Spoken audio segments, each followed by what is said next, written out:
प्रत्येक मनुष्य यश शोधतोय आणि यश त्याला दिसतंय संपत्तीमध्ये, पैशामध्ये, मान सन्मानामध्ये. जे त्याला प्रतिष्ठा देऊ शकेल, ऐशोआराम देऊ शकेल, अशा गोष्टींच्या तो शोधामध्ये आहे. आणि असं ऐशो आरामाचं जे लाईफ आहे, लक्झरियस लाईफ ज्याला आपण म्हणतो, ते लाईफ जगण्यासाठी त्याला पैसा किंवा संपत्ती, या ऐशो आरामाच्या जीवनातून त्याला साध्य काय करायचं आहे, तर त्याला सुख प्राप्त करायचं. खरं तर या प्रकृतीने सुख आणि आनंद नावाचं गाजर मनुष्याला दाखवलं आणि त्या शोधामध्ये ते मिळवण्यासाठी तो आयुष्यभर धडपड करतो. बऱ्यापैकी प्रत्येकजण आज जर विचार केला तर प्रत्येकाकडे खाऊन पिऊन चांगले कपडे घालून एक छोटंसं चांगलं घर वगैरे घेऊन एक छानपैकी आयुष्य तो जगू शकतो. एवढी संपत्ती तो कमवतोय, एवढा पैसा, एवढी साधनं त्याच्याकडे आहे, तो कमवतोय. पण तरीसुद्धा की बरीचशी माणसं ही निष्क्रिय असतात आणि डल पडलेले असतात, त्यांना इंटरेस्ट नाही. कशा तुम्हाला काय वाटतं? त्यांना का वाटत नाही की आपण पण श्रीमंत व्हावं? त्यांना का वाटत नाही की आपण पण सुखी व्हावं, आपण पण ऐशो आरामाची साधनं घ्यावी? ते थोड्यामध्ये सुख का मानतात? त्याचं कारण आहे ज्यांनी ते कमावलंय, ती संपत्ती, तो पैसा, त्यांची अवस्था पाहून ह्यांच्यामध्ये नकारात्मकता तयार. दुसरी बाजू अशी आहे की ज्यांनी हे कमावलं, त्यांनी जे अपेक्षित केलं होतं ते नाही मिळालं. माणसाच्या गरजा भागल्या की माणूस आत्मसन्मानाच्या गोष्टी करायला लागतो. आणि आत्मसन्मानामध्ये आणि अहंकारामध्ये काय फरक आहे, हा फरक न कळल्यामुळे माणसं आत्मसन्मान म्हणजे स्वतःचं अस्तित्व वेगळं करण्याचा प्रयत्न करतो. संपत्तीचं रूपांतर तुम्ही कशा करता हे तुमच्या आतमध्ये आध्यात्मिक घटक आहे की नाही ह्याच्यावर ठरतं. आध्यात्मिकता जी म्हणतो आपण जेव्हा, ती जर तुमच्यामध्ये नसेल तर ती संपत्ती जी आहे ही तुमची कल्याणासाठी वापरली जाणार नाही आणि मग तीच संपत्ती तुमच्या विरोधात काम करेल. लक्ष्मी म्हणजे काय हो? जी कल्याणातून येते, कोणाचं तरी कल्याण करून तुमच्या घरी येते ती लक्ष्मी, आणि दुसऱ्याचं नुकसान करून जी तुमच्याकडे येते ती अवदस. जीवनामध्ये किती पण संपत्ती हो, तर ती जर कल्याणासाठी वापरत असा किंवा कल्याणातून येत असेल तर त्याला कधीही बाधा होत नाही. भले ती 1 रुपया असू द्या, मित्र, अब्जावधी रुपये असो. आज माणसाचं बघा एवढं वेगवान आयुष्य झालंय की भरभर युगा चाललेली आहे. आणि भरभर जसे वर्ष चाललेली आहे, युगा चाललेली आहे, माणसाच्या जीवनाला प्रचंड वेग आलेला आहे. या तंत्रज्ञानाने, ज्ञानाने माणसाच्या जीवनाला वेग आणला. जेवढा वेग आणला तेवढं त्याला जागृत असणं गरजेचं आहे. आणि म्हणून अध्यात्माची गरज. आणि तुम्ही जर अध्यात्माकडे जर तुम्ही साधू होणं, बाबा होणं, संन्यास घेणं, अशा काल्पनिक गोष्टी म्हणून तुम्ही जर पाहिलं, अशा कल्पनेतून पाहिलं, अशा दृष्टिकोनातून पाहिलं, तर तुम्ही तुमच्या जीवनामधून सुख आणि आनंद दोघांनाही हद्दपार करा, ज्याच्यासाठी तुम्ही पडता. आणि म्हणून आध्यात्मिकता म्हणजे काय हो? पहिल्या एका साध्या सरळ ओळीमध्ये जर शब्द सांगायचा ठरला, आध्यात्मिकता म्हणजे स्वतःच्या अगोदर दुसरा, याला म्हणायचं अध्यात्म. संपला विषय एकाच ओळीमध्ये. जीवनामध्ये आम्ही एवढे मोठं झालं पाहिजे की किती जरी मोठी गोष्ट आमच्यासाठी मिळाली तर ती आम्ही दुसऱ्यांसाठी पहिला विचार केला. जेव्हा तुम्ही दुसऱ्याचा पहिला विचार कराल ना, तेव्हा आपोआप कल्याण घडून येईल. तुम्हाला वेगळं कल्याण करण्याची गरज नाही. नेहमी विचार करा की जे माझ्याकडे आहे ते दुसऱ्याला मिळालं पाहिजे, मी त्याची काळजी घेतली पाहिजे. तर त्या संपत्तीतून जर कल्याण साधलं तर ती संपत्ती तुमच्या जीवनामध्ये आनंद निर्माण करते, समाधान आणते. सामान्य माणसाची समस्या काय? मला मिळेल का, मला राहील का? आणि जी मोठी माणसं आहे ती मात्र सर्वांना मिळालं का? दुसऱ्याचं कल्याण हे एकमेव चलन परमेश्वराच्या सत्तेमध्ये चालतं. बघा, जन्मापासून मृत्यूपर्यंत तुम्हाला संधी मिळाली आहे ना, मग या संधीमध्ये तिचं सोनं करा. काय की तुमच्या हातून जेवढं कल्याण करता येईल तेवढं दुसऱ्यांचं का. ती एकमेव संपत्ती तुमच्या उपयोगाला येणार आहे. बाकी तुम्ही जेवढी संपत्ती जर कमवलेली आहे ती कोल्या कुत्र्यांचा चारा आहे. आपण सर्वांनी जर दुसऱ्याच्या कल्याणासाठी जर जगायला शिकलं तर मला वाटतंय आपलं जीवन सुंदर झाल्याशिवाय राहणार नाही.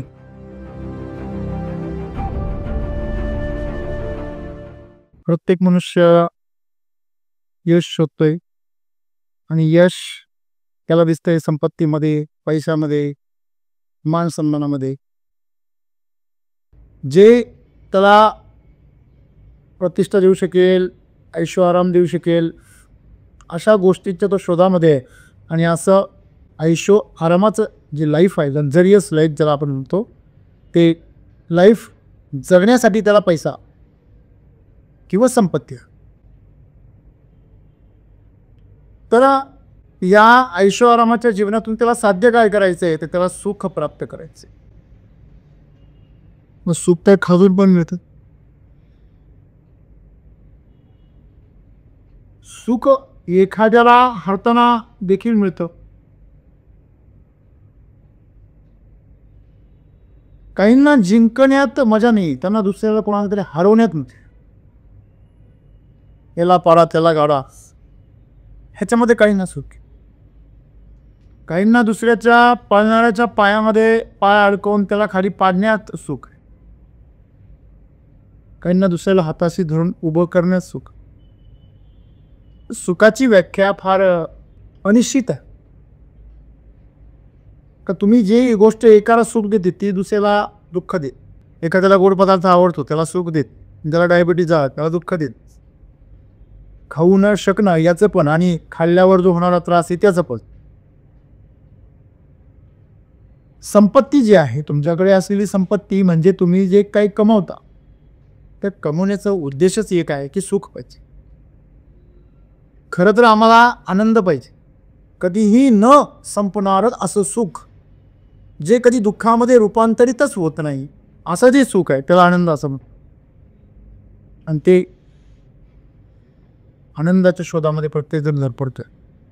खरं तर या प्रकृतीने सुख आणि आनंद नावाचं गाजर मनुष्याला दाखवलं आणि त्या शोधामध्ये ते मिळवण्यासाठी तो आयुष्यभर धडपड करतो आणि कमवतो सुद्धा. बऱ्यापैकी प्रत्येकजण आज जर विचार केला तर प्रत्येकाकडे खाऊन पिऊन चांगले कपडे घालून एक छोटंसं चांगलं घर वगैरे घेऊन एक छानपैकी आयुष्य तो जगू शकतो. एवढी संपत्ती तो कमवतोय, एवढा पैसा एवढी साधनं त्याच्याकडे आहे तो कमवतोय. पण तरीसुद्धा एक बरीचशी माणसं ही निष्क्रिय असतात आणि डल पडलेले असतात, त्यांना इंटरेस्ट नाही कशा. तुम्हाला काय वाटतं, त्यांना का वाटत नाही की आपण पण श्रीमंत व्हावं, त्यांना का वाटत नाही की आपण पण सुखी व्हावं, आपण पण ऐशो आरामाची साधनं घ्यावी. ते थोड्यामध्ये सुख का मानतात? त्याचं कारण आहे ज्यांनी ते कमावलंय, ती संपत्ती, तो पैसा, त्यांची अवस्था पाहून ह्यांच्यामध्ये नकारात्मकता आहे की ते सर्व मिळून जी माणसात जगतायत त्यांच्याकडे समाधान नाही आहे, त्यांच्याकडे सुख नाही, त्यांच्याकडे आनंद नाही आहे. उलट ती जी संपत्ती आहे ती त्यांच्यामध्ये कलहाला, त्यांच्या नाशाला, त्यांच्या दुःखाला कारणीभूत आहे, समस्यांना कारणीभूत आहे. असं जेव्हा दिसतं तेव्हा सामान्य माणूस संपत्तीच्या बाबतीमध्ये उदासीन, आपोआप त्याच्या आतमध्ये असं वाटतं की नैराश्य निर्माण होतं की अरे किती पण पळा, दोन्ही पाय बरोबरच आहे. मग अशी भाषा तो वापरायला लागतो. काय आणलं होतं काय घेऊन जाणार आहे अशी भाषा वापरायला लागतो. खरं तर हे स्मशान वैराग्य त्याच्यामध्ये आलेलं आहे. हे खरं अध्यात्म नाही आहे, पण नुसते अध्यात्माची झलक त्याच्यामध्ये आल्यामुळे एक प्रकारची उदासीनता त्याच्यामध्ये आहे. दुसरी बाजू अशी आहे की ज्यांनी हे कमावलं त्यांनी जे अपेक्षित केलं होतं ते नाही मिळालं. उलट लोभ वाढला. ज्यावेळेस लोभ वाढला तर त्या लोभाने 6 शत्रूंना आणखीन प्रबळ केलं. आपण जसं म्हणतो की आधीच माकड आणि त्यात हातामध्ये कोलीत दिलं. जळती मशाल त्याला कोलीत असं म्हणतात, गैरसमज नसाव. तर ते ज्यावेळेस टेंबा आपण त्याला म्हणतो कधी कधी टेंबा, पेटलेला टेंबा, तर ते जर माकडाच्या हातामध्ये सापडलं तर ते ज्या झाडावर आहे त्या झाडालाच आग लावतं. स्वतःचा विनाश ओढवून घेत. मग श्रीमंत होणारी माणसं जणू काही ते माकडच आहे आणि त्या श्रीमंतीची जी मशाल आहे किंवा जी काही टेंबा आहे त्यांनी ते स्वतःचंच आयुष्य, स्वतःचं जीवन पूर्ण अंधकारमय करतात. बघा, ज्यांना कमी पगार आहे ना ती माणसं फार रिलॅक्स आणि एकदम मस्त असतात हो, म्हणजे खाऊन पिऊन एकदम डेकर देऊन मोकळे. पण ज्यांचा पगार वाढला ना त्यांचं मोठं टेन्शन वाढलं, आता याचं करायचं काय. यात तर अख्खी गाडी पण येत नाही, फक्त एक चाक येतं, तेवढंच वाढलं आहे. पण दुःख तयार हो. वाढवलं तर किती वाढवला. समजा शेतकरी आहे, तो जर बाजारामध्ये गेला आणि त्याने अपेक्षा केली होती की मला एखाद्या भाजीला किंवा धान्याला किंवा फळांना मला एवढा बाजार भेटावा, माझ्या या शेतीचे मी 10,000 रुपये गुंतवले, मला 50,000 झाली पाहिजे. आणि तिथे त्याला गेल्यावर कळतं की माझे 1 लाख रुपये झाले. की एक्स्ट्रा आलेल्याचे 50,000 रुपये ते त्याच्या घरामध्ये आजार येऊन येतात, त्याच्या घरामध्ये समस्या घेऊन येतात. कसे काय बरं? तो एखादं खेळणं घेऊन जातो, त्याच्यावरून घरात भांडणं होतं. तो जो कधी न नेऊ शकणारा खाऊ घेऊन जातो आणि त्याच्यामधून रसायनं घरी घेऊन जातो. त्याला वाटलं अरे पिझ्झा फार महाग असतो, आपण कधी नेला नाही पोरांना, आपली पोरं नेहमी म्हणतात घेऊन जावं घरी. आणि त्याला कळलं की पिझ्झा खाला आणि पोरं आपले आजारी पडले. पिझ्झाने एवढे पैसे नाही खाल्ले तेवढे डॉक्टरनी घेतले आपल्याकडनं. म्हणजे सांगण्याचं तात्पर्य काय आहे की तुमच्या का वाढीवाढीची जी संपत्ती किंवा जी संपत्ती आहे, जे पैसा आहे, हे तुमच्यासाठी काम करण्याच्या ऐवजी तुमच्या विरोधात काम करतं. आणि म्हणूनच जवळजवळ 60 ते 70% जनता ही निष्क्रिय असते, आहे त्यात तेच करत राहायचं, दुसरं काही करायचंच नाही. ही नेगेटिव्हिटी जन्मजन्मांतर आलेली. का बरं? कारण ज्यांनी कमवलं, ज्यांच्याकडे आहे तेच सुखी नाही. ज्यांना माहीत पण नाही त्यांच्याकडे किती पैसा आहे आणि किती संपत्ती आहे, ते पण दुःखी आहे. म्हणजे पैशात सुख नाही आहे, संपत्तीत सुख नाही आहे. जास्त पैसे कमवले तर डोक्याला ताप आहे. आणि खरं आहे ते. मला सांगा, जोपर्यंत तुमचा पगार सरकारच्या टॅक्सच्या लिमिटच्या आतमध्ये आहे तोपर्यंत तुम्हाला सुख आहे. एकदा तुमचा पगार टॅक्सच्या पुढे गेला की तुमचा महिन्या 2 महिन्याचा पगार जेवढा वाढेल तेवढ्या जास्त महिन्याचा पगार गव्हर्नमेंट काढून देईल. म्हणजे तुम्हाला पगार जर एका विशिष्ट लिमिटमध्ये असेल तर 100% पगार तुम्हाला मिळतो. जर तो टॅक्समध्ये आला तर तो 1 महिन्याचा कापून जातो, काहींचा 2 महिन्याचा कापून जातो, काहींचा 4 महिन्याचा कापून जातो. जेवढा जास्त पगार तेवढा जास्त कापून जातो टॅक्सच्या रूपात. 5%, 10% आणि 20% आणि 30% टॅक्स. सांगण्याचं तात्पर्य काय? पैसे किती मिळाले याचं समाधान नसतं, ते कापून किती गेले याचं दुःख होतं. म्हणजे ते टॅक्स वाचवण्याचं झंझट. तुम्ही जर शेतकरी असाल तर मग तुम्ही जास्त पैसे की ट्रॅक्टर घेऊन येता, तो सांभाळण्यासाठी एक नवीन झंझट तुमच्यासाठी तयार होतं. पूर्वी तुम्ही दुसऱ्याचा कामापुरता आणायचे, काम हत्ते होऊन जायचे थोडेसे पैसे, पण आता स्वतःचा घेतला, मग आता तो परवडत नाही, त्याचे हप्ते फिटत नाही, मग जा दुसऱ्याच्या कामाला, ठेवा ड्रायव्हर कळाला, बसा तुम्ही. चांगला शेतकरी होता त्याचा काय बनवला? ड्रायव्हर बनवला. बरोबर आहे. एखाद्याचा शब्द नाही पाहता तर त्याचे 2 शब्द पण ऐकून घ्यावे लागतात. म्हणजे हे मिळालेलं जे यश आहे ते यश कशा रूपांतरित झालं? समस्येत. हे छोट्या स्तरावर. तुम्ही मोठ्या स्तरावर जर विचार केला तर गृहकलह सुरू, मी मोठा की तो मोठा. एकदा माणसाचा पैसा माणसाकडे यायला लागला, माणसाच्या गरजा भागल्या की माणूस आत्मसन्मानाच्या गोष्टी करायला लागतो. आणि आत्मसन्मानामध्ये आणि अहंकारामध्ये काय फरक आहे हा फरक न कळल्यामुळे माणसं आत्मसन्मान म्हणजे स्वतःचं अस्तित्व वेगळं करण्याचा प्रयत्न करतो. वास्तविकता आत्मसन्मान म्हणजे तुम्ही अशा गोष्टी करणं ज्याने तुमचा आत्मा सन्मानित होईल तुमच्याकडूनच. अशा गोष्टी करणं म्हणजे आत्मसन्मान. लोक आत्मसन्मान म्हणजे लोकांनी आपलं खोटं कौतुक करणं, याला आत्मसन्मान नव्हतं. कोणावर अवलंबून न राहणं याला आत्मसन्मान म्हणतात.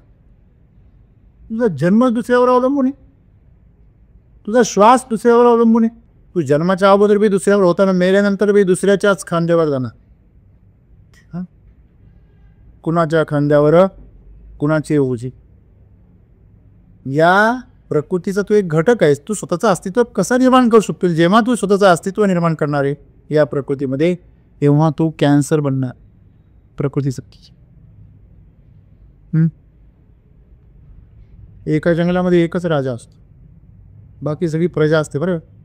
तसं या प्रकृतीमध्ये एकच परमात्मा आहे, बाकी सगळे त्याची वेगळे.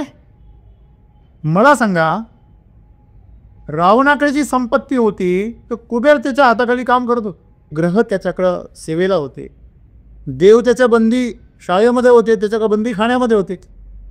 देव ज्यांची तुम्ही पूजा करता, आपण सगळे पूजा करतो, त्यांना प्रसन्न करण्यासाठी की वरदान दे रे बाबा, ते त्याच्याकडं बंदी शाळेमध्ये होते. त्यांनी जर माझी इच्छा लगेच पूर्ण झाला काय, कुबेर त्याच्याकडे होता कामा. जो संपत्ती करतो सगळ्या जगात. मग मला सांगा, एवढा सर्व शक्तिशाली, एवढं सर्व संपत्ती त्याच्याकडं, बाहुबल, मनोबल, बुद्धिबल, सांपत्तिक बल, सांसारिक सर्व सर्व प्रकारचं बल त्याच्याकडं होतं. त्याच्याकडं कुटुंबाचं बलसुद्धा होतं. परंतु शेवटी त्याचा काय झाला? विनाश झाला. का बरं विनाश झाला? हे सद्गुरू आरामाचं. संपत्तीचं रूपांतर तुम्ही कशा करता हे तुमच्या आतमध्ये आध्यात्मिक घटक आहे की नाही हे चढतं. आध्यात्मिकता जी म्हणतो आपण जेव्हा, ती जर तुमच्यामध्ये नसेल तर ती संपत्ती जी आहे ती तुमची कल्याणासाठी वापरली जाणार नाही आणि मग तीच संपत्ती तुमच्या विरोधात काम करेल. तुम्हाला जीवनामध्ये ती समस्या भरून समोर येईल. आपण म्हणतो ना अवदशा. काही लोक लक्ष्मी म्हणताना अवदशा म्हणतात. लक्ष्मी म्हणजे काय हो? जी कल्याणातून येते, कोणाचं तरी कल्याण करून तुमच्या घरी येते ती लक्ष्मी, आणि दुसऱ्याचं नुकसान करून जी तुमच्याकडे येते ती अवदसा. मग ती पैशाच्या रूपात असेल, मालमत्ता असेल, काही वस्तू असेल, काहीही असू शकेल.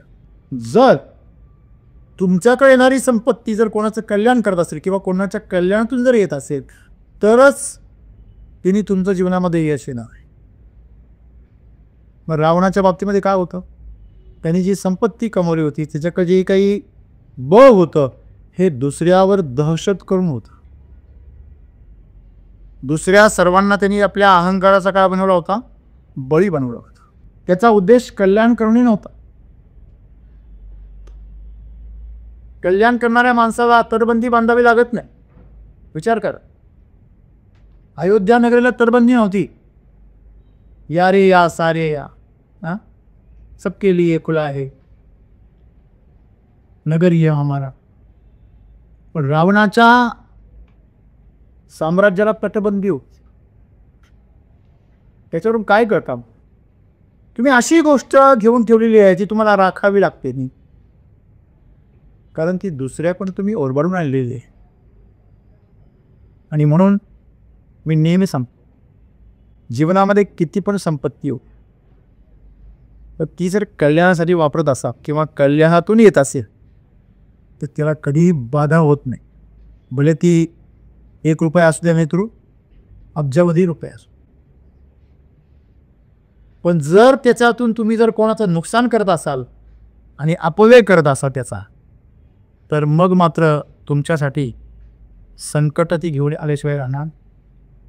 आमची आई नेहमी म्हणायची की कोणाचा फुकटचा 1 रुपया पण नको. फुकटचा म्हणजे काय हो? ज्याची किंमत आम्ही मोजलेली आहे तो रुपया आमच्यापर्यंत आला तर चालेल. म्हणजे संपत्ती अशी पाहिजे त्याच्यासाठी तुम्ही काय मोजली? किंमत मोजली. तुम्ही त्याच्या माध्यमातून कोणाची तरी सेवा केली, कोणाचं तरी कल्याण केलं, अशी संपत्ती तुमच्याकडे आली पाहिजे. बरं, ज्या भावनेने ती गोष्ट येते त्याच भावनेने जाते, हे लक्षात ठेवा. ज्या भावनेने तुम्ही ती संपत्ती कमवता, म्हणजे ज्यांनी तुम्हाला पैसे दिले त्याची भावना काय? आज शेतकरी पाहतो आम्ही अत्यंत दुःखात आहे, अत्यंत त्रासामध्ये आहे. सर्वात जास्त पैसा दवाखान्यावरती खर्च जो होतो तो शेतकऱ्यांचा. तुम्ही कधी याचा विचार तर केला का? का हो? सर्वात जास्त दवाखान्यामध्ये लोक शेतकऱ्यांमुळेच जातात, हे लक्षात ठेवा. शेतकऱ्यांनी पिकवलेला विषारी शेतमाल जो आहे, मग धान्य असेल, भाजीपाला असेल, फळं असेल, इतर गोष्टी असतील, ह्याच्यामुळे ग्राहक जो आहे त्याचा तो आजारी पडतो, ज्याने त्याला त्याच्या कष्टाचे पैसे दिले. आणि ह्या कष्टाच्या पैशांतून, त्या ग्राहकाच्या कष्टाच्या पैशांतून जो विकास शेतकरी करतो आहे तो विकास ह्या प्रकृतीला मान्य नाही. आणि म्हणून त्याने कमवलं कोणत्या भावनेने, पिकवलं कोणत्या भावनेने? पैशाच्या भावनेने. आणि मग ज्यावेळेस तो ग्राहक आहे त्या ग्राहकाला आरोग्य मिळत नाही, मग त्याचा परतफेड म्हणून हे आजार शेतकऱ्यांच्या घरामध्ये, हे चक्र आहे. मला सांगा, सामान्य संसारामध्ये कायदा आहे, तुम्ही जर गुन्हा केला तर शिक्षा आहे. या प्रकृतीचा कायदा नसेल का? प्रकृतीचा कायदा तर अटळ आहे, तिथे क्षमा आहे. तिथं तुम्हाला कर्मभोग भोगणेच आहे. असं म्हणतात की पूर्वीच्या काळी पुढच्या पिढ्या भोगायच्या, आत्ताच्या काळामध्ये स्वतःवर भोगावं लागतं. आज केलं की संध्याकाळपर्यंत फेडावं लागतं असं म्हणतात आज. कारण जग फास्ट आहे, वेगवान झालेलं आहे. अशा वेगवान जगामध्ये आज तुमचं आध्यात्मिक असणं फार गरजेचं आहे. जेवढं तुम्ही गाडी वेगाने चालवाल तेवढं तुम्ही जास्त जागृत असणं गरजेचं आहे. तसं जेवढी आज माणसाच्या जीवनाच्या प्रवाहाने जी गती घेतलेली आहे, आज माणसाचं बघा एवढं वेगवान आयुष्य झालंय की भरभर युगा चाललेली आहे. आणि भरभर जसे वर्ष चाललेले आहे, युगा चाललेली आहे, माणसाच्या जीवनाला प्रचंड वेग आलेला आहे. या तंत्रज्ञानाने ज्ञानाने माणसाच्या जीवनाला वेग आणला. जेवढा वेग आणला तेवढं त्याला जागृत असणं गरजेचं आहे. आणि म्हणून अध्यात्माची गरज. अध्यात्माशिवाय तुम्ही जागृत राहू शकत नाही. अध्यात्म म्हणजे काय हो? तुमच्याकडे शरीर आहे, मन आहे, भावना आहे आणि ऊर्जा आहे.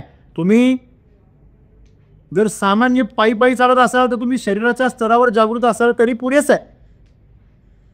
तुम्ही सायकलवर मोटरसायकलवर चालत असाल तर तुम्हाला तुमच्या मनाच्या स्तरावर बुद्धीच्या स्तरावर जागृत असले ते पुरेसं आहे. पण जेव्हा तुमचा वेग 150-200च्या पुढे जातो तेव्हा तुम्ही भावना आणि ऊर्जेच्या स्तरावर जागरूक राहावं लागतं. तुम्हाला फ्रॅक्शन ऑफ सेकंडमध्ये, मायक्रो सेकंड्समध्ये तुम्हाला डिसिजन्स घ्यावे लागतात आणि त्याप्रमाणे कृती करावी लागते. आणि म्हणून तुम्ही जागृत राहणं गरजेचं आहे. आणि जागृत राहणं म्हणजेच अध्यात्म आहे. अध्यात्म म्हणजे तुम्ही जी कल्पना करता ती कल्पना नव्हे. आणि म्हणून सद्गुरू आम्हाला सांगता की ज्या यशाच्या पाठीमागे प्रत्येक मनुष्य धावतोय ते यशाच्या पाठीमागे धावत असताना तुम्हाला आज अध्यात्माची गरज आहे. आणि तुम्ही जर अध्यात्माकडे जर तुम्ही साधू होणं, बाबा होणं, संन्यास घेणं अशा काल्पनिक गोष्टी म्हणून तुम्ही जर पाहिलं, अशा कल्पनेतून पाहिलं, अशा दृष्टिकोनातून पाहिलं तर तुम्ही तुमच्या जीवनामधून सुख आणि आनंद दोघांनाही हद्दपार करा ज्याच्यासाठी तुम्ही पडता. मला सांगा, तुम्ही एखादं घर घेता, कशा करता घेता? आराम देण्यासाठी, स्वतःचं अनुकूलतेसाठी, बरोबर आहे. थकले, तुम्ही कुठून ते थकून आला, तो स्वतःचा हक्काची जागा पाहिजे जिथं मी माझ्या मनमर्जीप्रमाणे आराम करू शकेल. तिथं कुणीतरी असलं पाहिजे जे माझी काळजी घेईल, म्हणून आम्ही नाते निर्माण करतो, बरोबर आहे. आम्हाला शक्ती मिळाली पाहिजे म्हणून आम्ही तिथं काय घेतो? आहार घेतो, मनमर्जीप्रमाणे घेतो की नाही? आमच्या घरातलं आम्ही जेवण का करतो? आमचा घरचा डबा का खातो? कारण आमच्या मर्जीप्रमाणे होतं, बरोबर आहे ना? मला सांगा, प्रत्येक गोष्ट आम्ही कशा करता घेतो? आम्हाला त्यातून सुख मिळावं म्हणजे ती वस्तू महत्त्वाची आहे का सुख महत्त्वाचं आहे? ते घर महत्त्वाचं आहे का त्याच्यातून मिळणारा आराम महत्त्वाचा आहे? हां, ते अन्न महत्त्वाचं आहे का त्यातून मिळणारं पोषण आणि त्यातून असलेली आत्मीयता महत्त्वाची आहे? कदाचित दुसऱ्याची भाजी तुमच्यापेक्षा भारी असेल पण तुम्हाला तुमच्या डब्यातलीच आवडते. त्याचं कारण त्याच्यामध्ये आपुलकी आहे. नुसती भाजी नाही आहे, त्या भाजीमध्ये आपुलकी पण आहे. मग ज्याला भाजीमधली आपुलकी पण दिसते त्याला आध्यात्मिक माणूस म्हणतो. ज्याला त्या घरामधला आराम पण दिसतो त्याला आध्यात्मिक माणूस म्हणतात. जो भौतिक जगाच्या पलीकडे विचार करतो. मग शरीराच्या स्तरावर तुम्ही जागृत आहात, मग तुम्ही पशु आहात. पशुला अध्यात्माची काही गरज नाही आहे, कारण पोट भरलं की तो सुखी आहे, बरोबर आहे. माणसाचं उलट आहे. पोट जोपर्यंत भरलेलं नाही तोपर्यंत तो पूर्णपणे ध्यानमय आहे, एकाग्र आहे. बघा, भूक लागल्यावर तुम्हाला काहीच आठवत नाही, तुमचं नाव सुद्धा आठवत नाही. एखाद्याने पटकन तुम्हाला तुमचं नाव विचारलं ना, काय नाही, कांदे पोळी, अरे तुझं नाव आहे का ते? नाही, मला भूक लागली ना, मला तेच आठवत नाही, समोसे. म्हणजे तुझं नाव विचारलं आहे, तू समोसे का सांगतोय? डोक्यात ते चालू आहे ना. रस्त्याने जाताना सहज एक स्टॉल पाहिला, त्याच्यावर असे मस्त खमंग समोसे, प्रचंड भूक लागली. प्रचंड भूक लागली आणि तुम्ही अध्यात्म सांगताय. ते हटवा, पहिलं भोजन बघा, नंतर भजनाचं भूक. हां, मग लोक हुशार झाले, आधी भोजन करून घेतात आणि मग भजन. जशी सांसारिक संपत्ती आहे तशी आध्यात्मिक पण संपत्ती आहे. बरोबर आहे. संत असं सांगतात की जसं वाईट गोष्टींपासून सुटका झाली पाहिजे तशी चांगल्या गोष्टींपासून पण सुटका झाली पाहिजे. हा, एक दिवस विष तर सुटलंच पाहिजे, पण अमृतही सुटलं पाहिजे. स्वतःच अमृत जर बनायचं असेल तर ही प्रक्रिया आहे. आणि म्हणून आध्यात्मिकता म्हणजे काय हो, पहिल्या एका साध्या सरळ ओळीमध्ये जर शब्द सांगायचा ठरला, आध्यात्मिकता म्हणजे स्वतःच्या अगोदर दुसरा, याला म्हणायचं आध्यात्मिक. संपला विषय एकाच ओळीमध्ये. तुम्हाला जे जे हवंय, श्वास घ्यायचाय तुम्हाला, दुसऱ्याला श्वास मिळतोय का बघा बरं. तुम्ही जो श्वास घेता तो पुरेसा आहे का, तो स्वच्छ आहे का, तो शुद्ध आहे का, दुसऱ्याला मिळतोय का बघा. पहिलं स्वतःहून. असं म्हणतात आपल्याहून माणसाने काय ओळखावं, जग. आमची आई नेहमी म्हणायची आपण स्वतःहून जग ओळखू, जगाला काय त्रास होतो आपल्याहून बघावं. आपलं जे जीवन आहे ते दुसऱ्याचं जीवन जाणण्यासाठी याचं एक उदाहरण म्हणून वापर करणं म्हणजे अध्यात्म. ज्या दिवशी तुम्ही तुमच्याबद्दल दुसऱ्याचा विचार करायला लागले त्या दिवसापासून तुमचं जीवन पूर्ण बदलणार. मग तुमच्या जीवनामध्ये किती पण पैसा येऊ द्या, किती पण प्रतिष्ठा येऊ द्या, किती पण पद येऊ द्या, मान सन्मान येऊ द्या, काही येऊ द्या, तुमच्या जीवनामध्ये किती पण मोठी मोठी रिश्ते येऊ द्या, तुम्हाला त्याची कधीच फिकीर वाटणार नाही. आले काय गेले काही फरक नाही. आपण जेव्हा म्हणतो धीरूभाई अंबानीचं जेव्हा लग्न होतं तेव्हा किती पाहुणे आले, ज्यांची त्यांनी दखल घेतली तेवढे टीव्हीवर आले, पण ज्यांची दखलच नाही घेतली असे कितीतरी आले होते. हॅलो, आले काय गेले काय, कळतं का तुम्हाला. म्हणजे आम्हाला यायला मिळालं हेच त्यांना सुख आहे. मला विचारलं नाही याचं काय त्यांना दुःखच नाही आहे.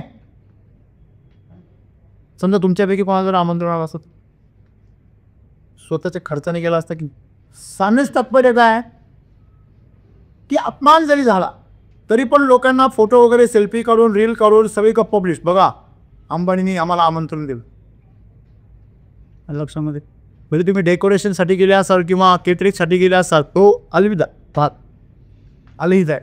म्हणजे सांगायचं तात्पर्य एवढंच आहे की जीवनामध्ये आम्ही एवढे मोठं झालं पाहिजे की किती जरी मोठी गोष्ट आमच्यासाठी मिळाली तर ती आम्ही दुसऱ्यांसाठी पहिला विचार केला.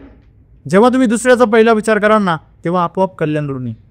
तुम्हाला वेगळं कल्याण करण्याची गरज नाही, आहे की नाही. नाशिकवरून निघायचं आणि कल्याणला जायचं एवढी काही गरज नाही. बस फक्त तुम्ही दुसऱ्याचा विचार करा. गाडी चालवतोय ना, दुसऱ्याला माझ्यामुळे त्रास होतोय का ह्याचा विचार करा. मी कोणाला काही अडचण तर करत नाही ना ह्याचा विचार करा. श्वास घेताना सुद्धा विचार करा दुसऱ्याला प्रभाव शिल्लक राहतोय की नाही. जेवण करताना विचार करा माझ्या आजूबाजूला जे जेवण केलंय का त्यांनी. तुम्ही संपूर्ण जगाची ते काळजी घेऊ शकत नाही, पण तुमच्या आजूबाजूला घेऊ शकता की नाही.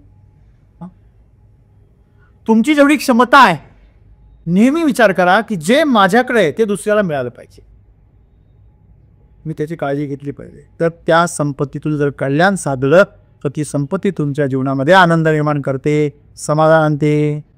नाही तर ती काय करते, समस्या निर्माण करते, रावण असलं का अंत करते. बरोबर आहे.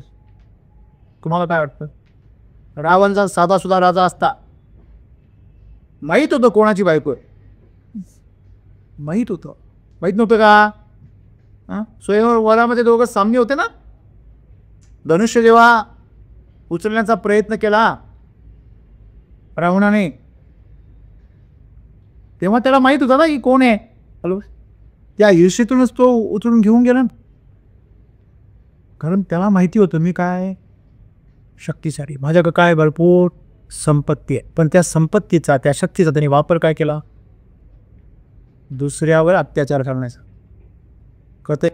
आणि म्हणून सद्गुरू सांगता तुम्हाला मिळालेला जो पैसा असेल, संपत्तीचा तुकडा असेल, तुमच्या ज्ञानाचा एक एक शब्द असेल, तुमच्याकडे शक्ती असेल, बाहुबल असेल, मनोबल असेल, आत्मबल असेल, या सर्वांची शक्ती तुम्ही दुसऱ्यांच्या कल्याणासाठी वापरली पाहिजे.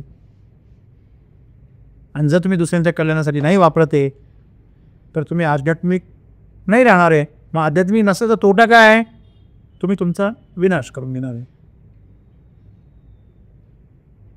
आणि म्हणून देवांच्या बाबतीमध्ये अमृत भेटलं तेव्हा समोरच्याला पाजलं, सर्वांना मिळालं. सामान्य माणसाची समस्या काय आहे?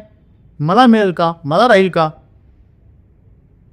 जी मोठी माणसं आहे ती मात्र सर्वांना मिळालं का. तुम्ही बघा, मोठी माणसं असतात घरामध्ये, ती जेव्हा जेवायला बसतात ना, त्यांना कोणती म्हणतात अहो जेवण करा ना, ते म्हणतात सगळे जेवले का, तुम्ही जेवला का. ते पहिले वारीदाराला विचारतात तू जेवलास का रे बाबा, जेवला म्हणायचा अद्या. ऐसी कळवळ्याची जाती जी करी लाभाविन प्रीती. लाभ नाहीये तरी पण प्रीती करतात. मग ही जी क्षमता आहे, ही क्षमता जर तुमच्यात नसेल तर तुम्ही कमवलेली संपत्ती तुमचा नाश करेल असं सुखराज म्हणताय. आणि अशी मला हजारोनी लाखोनी उदाहरणं बघायला मिळते माझ्या जीवनामध्ये. मी अनेक लोकांचे असे जीवन जवळून पाहिले. अगदी आकाशाला भिडलेले, गगनाला भिडलेली माणसं मी पाहिली. एक शास्त्रज्ञांना मी चांगलं जवळून ओळखतो. अतिशय लहान वयामध्ये, कॉलेजच्या काळामध्ये त्यांना काही संशोधन करण्याची संधी मिळाली आणि काही उत्पादनं त्यांनी तयार. अतिशय म्हणजे आपण जेव्हा म्हणतो 20-22च्या वयामध्ये करोडो रुपये कमवण्याची संधी मिळाली. पैसा किती? रोज विमानाने प्रवास. विमानामधील, विमानतळावरील कर्मचारी एवढे परिचित की जसं बसचे कंडक्टर तुमच्या ओळखीचे असतात तसं एवढं ड्रायव्हर कंडक्टर ओळखीचे. दररोज कॉलेज जाणाऱ्या मुलांच्या ओळखीचे असतात. ते कधी कधी कॉलेजमध्ये ॲबसेंटी विचारतात आणि काय माहिती, पण ते कंडक्टर याला विचारतं काय रे काळ नव्हता, एवढे जवळ. तसे त्यांचे एवढे जवळचे झाले होते. आणि एक बँकेची शाखा त्यांच्या कर्मचाऱ्यांचा फक्त पगार करण्यासाठी निर्माण करावी लागली बँकेला, म्हणजे एवढं त्यांची उलाढाल होत. हे सर्व काही 2 वर्ष चाललं. मग शेवटी तुम्हाला माहिती आहे, कमर्शियल डोक्यामध्ये ज्यावेळेस विचार घुसतात तेव्हा माणूस बदलतो आणि स्वतःचं अस्तित्व विसरतो की मी कोण आहे, कुठून आलोय, काय करतोय. थोरलं कोणी नव्हतं घरामध्ये, हाच सगळ्यात हुशार होता. आणि गरिबी एवढी होती घरची की याला कोणी जाब विचारू शकत नव्हता. लग्न झालं, मुलगी झाली आणि मग हळूहळू खटके उडायला लागले. मग ती आली, बरोबर आहे, येतेच ती. अवधसे बरोबर ती एक फ्री असते. मग दारू, मटण, रोज पार्टी, मग रोज 4-5 लोकांना खाऊ घालणं, ती सवय लागली 3-4 वर्ष. त्याच्यामध्ये रोज लाख रुपये तरी किमान असं खर्च करणारा माणूस आरामशीर रोज. त्या काळामध्ये मी सांगते तुम्हाला 10 वर्षापूर्वीची गोष्ट. मित्रांनो, सांगण्याचं तात्पर्य असं आहे, मी तुम्हाला माझ्या डोळ्यासमोर घडलेली घटना सांग. माझा त्यांचा खूप जवळून परिचय. नंतर परिस्थिती अशी आली, म्हणजे एकदा ते फार मोठ्या एरियामध्ये, ज्या काळामध्ये माणसाला 3,000 रुपये पगार होता, म्हणजे मला 10,000 पगार होता, तेव्हा ते 30,000 रुपये भाड्याच्या रूममध्ये राहते. काय आलिशान असेल बघा ते, त्या वेळची गोष्ट. आणि रोजचा खर्च तर मी तुम्हाला सांगितलाच. अशी परिस्थिती असलेला माणूस आजच्या कंडिशनला त्याच्या मोबाईलची स्क्रीन फुटलेली आहे, ती बदलू शकत नाही. घर भाडं न दिल्यामुळे त्याला त्याच्यावरती केस दाखल होते. पत्नी मुलं जवळ नाही आहे. भयंकर मोठा ॲक्सिडेंटमधून वाचलेला आहे.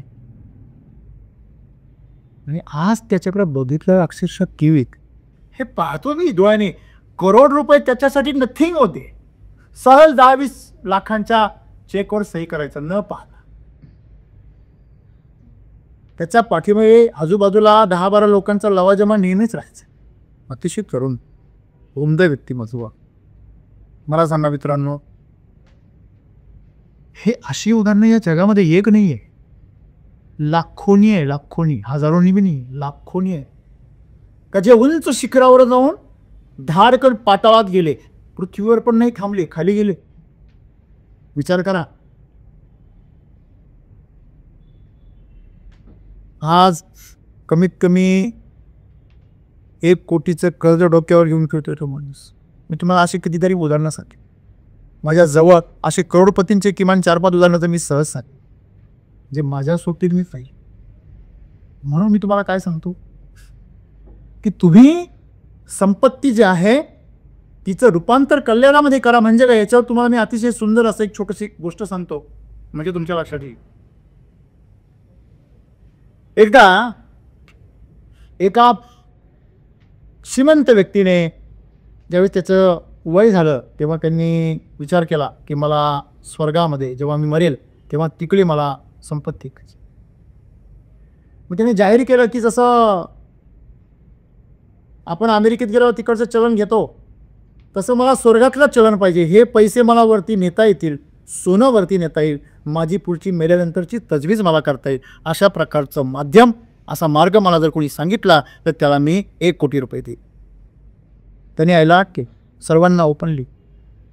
आता तुम्हाला सगळ्यांना माहिती आहे बरोबर काही नेता येत नाही, कुठलंच पार्सल बरोबर नेता येत नाही, हे पण नाही, राईट. तर सर्व लोकांनी समजून सांगितलं, आजूबाजूच्या मित्रांनी सगळ्यांनी अरे असं काही नसतं मित्रा, भावा, मुला, असं काही सगळ्यांनी सांगितलं आपापल्या नात्याप्रमाणे. पण तो जिद्दी होता, त्याने ऐकलं नाही कोणाचं. शेवटी अशा माणसांना माणसं भेटतात. मग त्याने काय केलं, 10 कोटी बक्षीस केलं. त्याला काय कमी नव्हतं, हजारो कोटीची संपत्ती होती. मग एक माणूस, सगळ्या लोकांचं झालं आणि मग एक माणूस आला आणि तो म्हटला की शेख, मी तुम्हाला असा मार्ग सांगतो की तुम्ही तुमची संपत्तीवर घेऊन जाऊ शकता, मला 10 कोटी द्या. त्याला आनंद, अरे वा, एवढे दिवस आपण प्रयत्न करत होतो, कोणीतरी सापडला. तर मग त्यांनी बोलून घेतलं त्यांना सन्मानाने, त्यांचा आदर सत्कार केला, खाऊ पिऊ घातलं आणि विचारलं सांगा आता तो मार्ग. पैसे समोर ठेवले, 10 कोटी नेण्यासाठी गाड्या वगैरे सगळं दाखवले, पैसे तुझे. म्हटलं सेट अगदी सोपं आहे, जसं तुम्ही अमेरिकेत जाता तर डॉलरमध्ये कन्वर्ट करून घेता पैसे, बरोबर आहे. तुम्ही युरोपमध्ये गेला तर युरोमध्ये, तुम्ही इंग्लंड ऑस्ट्रेलियामध्ये गेला तिकडच्या डॉलरमध्ये, बरोबर. मग तसंच मेल्यानंतर जर तुम्हाला तुमची संपत्ती किंवा तुमचा पैसा घेऊन जायचा असेल तर सर्वात सोपा मार्ग आहे तो, म्हणे कसा आहे, म्हणे तुम्ही या पैशाच्या माध्यमातून कोणाचं तरी कल्याण करा. जेवढ्या लोकांचं तुम्ही कल्याण कराल तेवढी संपत्ती तुमची पुण्यामध्ये कन्वर्ट होईल आणि तेवढी तुम्हाला वर प्राप्त होते मेल्यानंतर. म्हणजे स्वर्ग वगैरे असेल असं नाही, पण मेल्यानंतर ही प्राप्त होईल. तो खुश झाला, त्यांना 10 कोटी रुपये देऊन टाकले. मित्रांनो, एक गोष्ट अशी आहे याच्यामध्ये, दुसऱ्याचं कल्याण हे एकमेव चलन परमेश्वराच्या सत्तेमध्ये चालतं. बाकी कुठलं चलन तिथं काही कामाचं नाही आहे. मग तुमच्या हातामध्ये आता संधी आहे ना, बघा, जन्मापासून मृत्यूपर्यंत तुम्हाला संधी मिळाली आहे ना. मग या संधीमध्ये तिचं सोनं करा. काय की तुमच्या हातून जेवढं कल्याण करता येईल तेवढं दुसऱ्यांचं का. ही एकमेव संपत्ती तुमच्या उपयोगाला येणार आहे. बाकी तुम्ही जेवढी संपत्ती कमवलेली आहे ती कोल्या कुत्र्यांचा चारा आहे. मी ज्या व्यक्तीचं उदाहरण तुम्हाला मगाशी सांगितलं, त्यांनी सांगितलं ज्या वेळेस माझा ॲक्सिडेंट झाला माझ्या अकाउंटला 10 लाख रुपये होते, पण मला 1 रुपयाचं सुद्धा खाता येत नव्हतं. मी खाऊ शकत नव्हतो. ॲक्सिडेंटमुळे माझ्या सगळ्या गोष्टी 6 महिने बंद होते. डॉक्टरांनी माझं तोंड बंद करून टाकलं होतं. मला सांगायचं काय आहे तुला, बघा, तर यातून शिकायचं आहे, धडा शिकायचा आहे. एक उदाहरण आहे की जीवनामध्ये प्रत्यक्ष घडलेली हकीकत आहे. आज आपण बघतो ज्या आईवडिलांनी मोठेपणासाठी आपली मुलं परदेशामध्ये पाठवली, अमेरिकेमध्ये, इंग्लंडमध्ये, दक्षिण आफ्रिकेमध्ये, कोरोनाच्या काळामध्ये जवळजवळ 80-90% आईबाप बेवारस मिळेल. तुम्हाला आठवत असेल, कोल्हापूर, सांगली त्या भागामध्ये पूर आला होता. तळमजल्यावर राहणाऱ्या एका जोडप्याची कहाणी 3ऱ्या मजल्यावर राहणाऱ्या एका व्यक्तीने आखो देखा हाल लिहिला होता. मित्रांनो, मृतदेह सुद्धा सापडले, ते पण खिडकीतून वाहून गेले. मला सांगायचं तात्पर्य हे आहे, मेहेंद्रे म्हणून जे कुटुंब होतं औरंगाबादला, त्यांचे तर अक्षरशः शरीर सडून गेले आणि माहीत होऊन सुद्धा पाल्यांनी सांगितलं पैसे पाठवतो नगरपालिकेला, विधी उरकून घ्या समाजसेवकांना. मित्रांनो, मला सांगायचं हे आहे, तुम्ही ज्या उद्देशाने संपत्ती कमवता त्याच उद्देशाने तुम्ही मरता, हे लक्षात ठेवा. ही जी मुलं आहे ज्यांना आईवडिलांनी पैसा पुरवला, हॉस्टेलमध्ये ठेवलं, शाळा, करिअर, मोठेपणा, ते मुलं ज्यावेळेस म्हातारी होतात ना आईबाप, त्यावेळेस त्यांना म्हणतात की आम्ही आता तुम्हाला वेळ देऊ शकत नाही, कारण तुम्ही आमच्या बालपणात आम्हाला वेळ दिला नाही, आम्ही पण तुम्हाला वेळ देऊ शकत नाही. तुम्ही आम्हाला पैसा दिला, हा पैसा आम्ही तुम्हाला पाठवतो, लाख रुपये नाही 10 लाख रुपये घ्या, पण आम्ही नाही येऊ शकतो. पेराव तेच उगवेल. तुम्ही जर दुसऱ्याचं कल्याण पेरलं ना, तुमचं पण कल्याणच होईल. आणि तुम्ही दुसऱ्याचं जर नुकसान पेरलं तर तुमचं पण नुकसानच होईल. हे ज्याला कळलं त्याला अध्यात्म म्हणतात. आणि ते प्रत्येक क्षणी माहीत पाहिजे. आणि म्हणून सद्गुरू आम्हाला सांगता की तुमच्याकडं ज्ञान असेल, वेळ असेल, पैसा असेल, या सगळी संपत्ती आहे. या सर्व संपत्ती तुम्ही कल्याणासाठी वापरा. तोंड उघडलं ना ते दुसऱ्याच्या वेदना जाणून घेण्यासाठी, दुसऱ्यामध्ये रूपांतरण करण्यासाठी उघडा, दुसऱ्याची निंदा नाराजगी करण्यासाठी नाही. जर तुम्ही परमेश्वराकडून नवीन जीवन घेतलं, त्या जीवनाचा काहीतरी कल्याणासाठी वापर करा. तुमच्याकडे शक्ती आहे, कोणाच तरी मदत करा. तुमच्याकडे वेळ आहे, कोणाच तरी उपयोगाला या. तुमच्याकडे पैसा आहे, कोणाच तरी सेवा करा त्यातून. म्हणजे या सर्व गोष्टींतून आपण एक लक्षात ठेवलं पाहिजे की जीवनामध्ये तुम्हाला जर यश प्राप्त करायचं असेल तर तुम्हाला आध्यात्मिक व्हावं लागेल. जे आत्तापर्यंत आम्ही सांगितलं त्याप्रमाणे स्वतःच्या अगोदर दुसऱ्याच्या हे जीवनामध्ये जेव्हा तुम्ही प्राप्त कराल तेव्हा तुमची संपत्ती कल्याणासाठी वापरली जाईल, कल्याणामध्ये रूपांतरित होईल आणि तुमचं जीवन कल्याणमय झाल्याशिवाय राहणार नाही. जे तुम्हाला हवं ते दुसऱ्यासाठी करा, हे अध्यात्म आहे. बरोबर आहे. जेवणाला पंक्तीला बसतो की नाही आपण, हॅलो, सोपं उदाहरण सांगतो मी तुम्हाला. जेवणाला बसतो आपण, भंडारा असतो, काही कोणाच्या मालकीचा नसतो, गावाचा सर्वांचा असतो. त्यावेळी जेवणाला बसतं, तुम्हाला जर लाडू हवा असला तुम्ही काय म्हणता, हो पाटील त्यांना लाडू द्या, शेजारच्याला लाडू द्या असं म्हणतो. त्याला नको आहे, हवं आहे, काही गरज नाही, त्यांना द्या. का बरं? मग इथं आल्यावर तो आपल्याला पण वाढतोच, हो तुम्ही पण घ्या नाही. हे खरे खोटं आहे. जेव्हा तुम्हाला पाहिजे तेव्हा तुम्ही दुसऱ्याला मागा, तुम्हाला आपोआप मिळतं. ही निसर्गाची किमया आहे. पण तुम्ही आपल्याला मिळावं म्हणून दुसऱ्याला देऊ नका, हे पण पापच आहे. म्हणजे दुसऱ्याला दिलं आणि नाही मिळालं, दुःख सुरू झालं, हे महाभयंकर दुःख. त्याच्यामुळे पाखंड करू नका. अध्यात्माचा पाखंड तर सगळ्यात भयानक, त्यापेक्षा पापी बरा. उघड पापी बरा. उघड चो चांगला, जो झाकलेला चोर आहे किंवा पाखंड आहे, ढोंग आहे, हे प्रचंड घातक असतं. ते तर महापाप असं म्हटले. या संपूर्ण सृष्टीमध्ये जेवढे धर्मग्रंथ आहेत त्या सर्व धर्मग्रंथांमध्ये एकाच गोष्टीला सर्वात मोठं पाप म्हटलेलं आहे. कोणाचा खून केला तुम्ही त्याला महापाप नाही म्हटले, अत्याचार केला, चोरी केली त्याला नाही. मग कशाला म्हटलेले? ढोंग करण्याला महापाप म्हटले. स्वतःच्या स्वार्थासाठी जो ढोंग असतो त्याला महापाप म्हटलेले. आणि म्हणून आपण सर्वांनी जर दुसऱ्याच्या कल्याणासाठी जर जगायला शिकलं तर मला वाटतंय आपलं जीवन सुंदर झाल्याशिवाय राहणार नाही. आणि आपण तेच काम करतो याचा किती आनंद आहे आपल्याला. जो अशा प्रकारे काम करतो ना तो दिवसभर आनंदामध्ये राहतो. बरोबर आहे. आणि माझी इच्छा आहे की तुम्हा सर्वांना तसा आनंद मिळावं, तसं यश मिळावं.